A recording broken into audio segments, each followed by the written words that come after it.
Kamangay na biyak Tuhan lantai la Eng tin min chang ang mo play tin len mawi Min mangay hiyan kay zong karing silo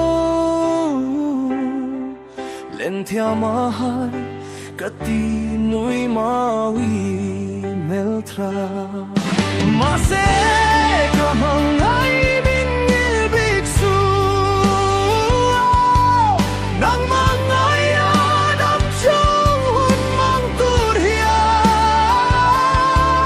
Magkasamsek hiyang awi dyan tlengin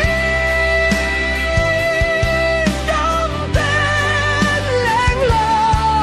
zantin bang tra Lenini telo inhel dang lamzeli Kumpuy suleng sat paulo liama sela Kamangay na chuay don chuang silo Ayang icham reng don tulay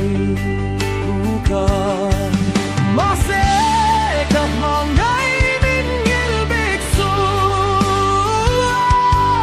Nang mangayan ang siyang hunmang turhiyan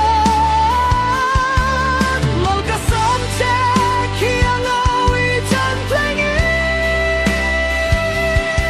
Damten lengla zantin mantra Kamangay na tamralan kapal nemaw Masirem tay silamaw langon nem Eng tintuar zelang mau izun lengay Kwanungat lo bitaw na harimay